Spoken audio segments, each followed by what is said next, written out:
As Jamie said, I work for Megger now. It's a good company, challenging but fulfilling at the same time. But I also say that it's good to be home to Cardiff University, where I started my professional career. I'll say a few words about what Megger is, what do we do, and what are the links between Megger and Cardiff University.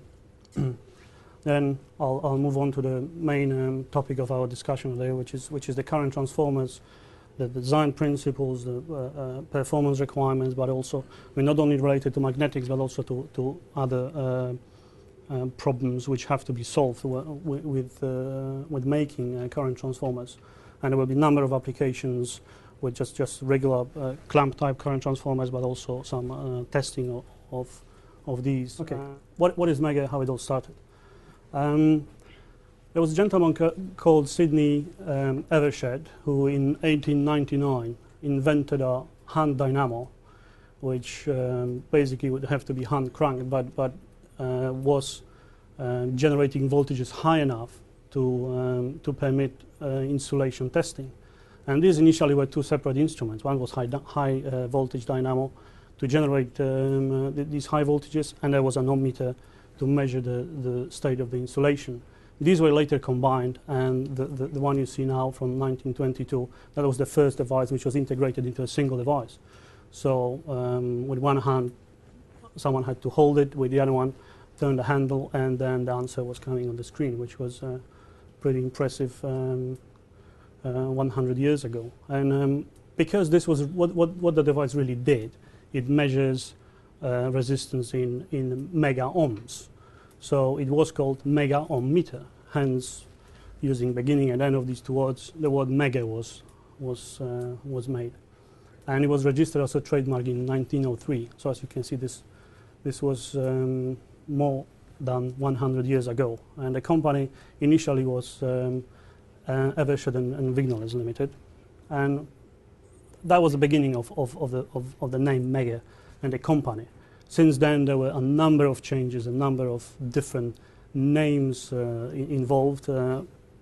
Obviously, the insulation testers are still the very basis of Megger, and what this thing might look like today is this. It's obviously battery operated and an electronic digital display, but it performs the same role as it did 100 years ago. It measures insulation of various devices. Another very big part of Megger is AVO.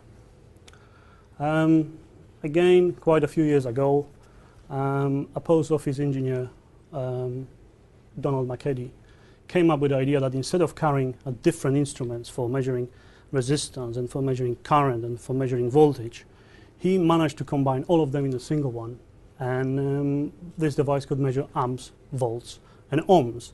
Hence, using just the first letters, the word AVO was conceived, and that was manufactured for over 50 years. We only stopped making it in 2008 because that was a mechanical device, and we could not buy the parts we had. No one ever, people just stopped supplying the parts because there was just not too much demand for it, and the precision required, it was impossible to make this anymore because the demand was still there. Customers liked them so much, they still wanted to buy them. And this model you see here is one of the last one manufactured. So the company was named AVO Limited for quite some time, and in '87 the name was changed sort of back to Megger, and there were various other names involved. I won't bore you with details. Today the company is called actually Megger Instruments Limited, and it's part of a MeggerGroup. We have 4 manufacturing sites. You see the map of the world here with the red names on it. The red names denote the manufacturing sites. There's one in the United Kingdom in Dover. This is our site.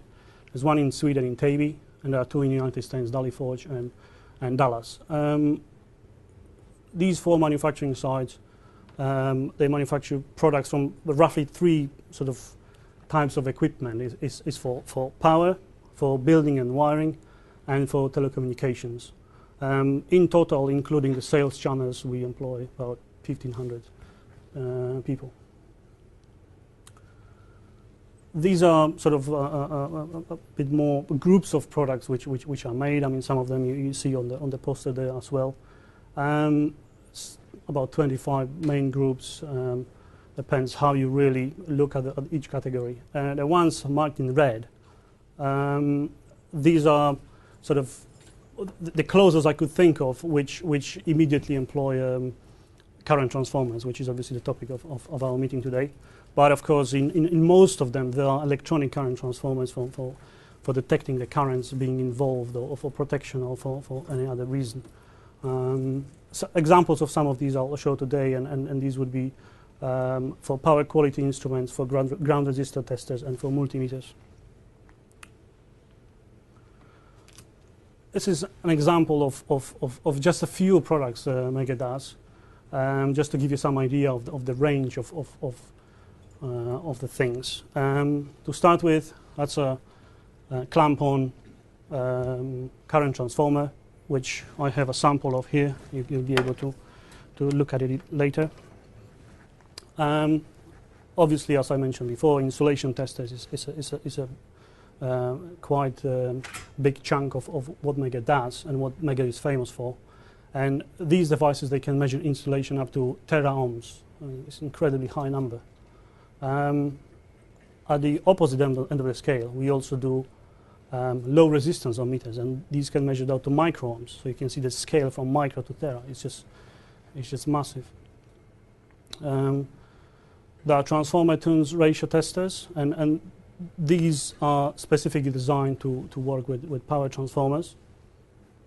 The big piece of equipment you see there, that's actually specifically designed for current transformers. So it's a similar family because it's designed for testing transformers. However, this is for testing power transformers, whereas that one is for testing current transformers specifically. And transformer oil tester, almost every power transformer is submerged in oil, and these devices can test the quality of that oil state and detect any failures we might be developing. And some protective relay testers and a number of other equipment we do, but that just gives you a rough idea how the products may look like and what they are. What are the links between Megger and Cardiff University? There were a number of projects in the past, and some of them I believe are still ongoing with a high voltage group and earthing measurements specifically, and also there were various magnetic aspects and research done with Professor Moses and Dr. Hall on current transformers. This is partially the reason why I'm here, that some of that research was done at Wollaston Centre. Some double clamp methods, which I will explain in detail what is this double clamp method, magnetic shielding and magnetic computer modeling.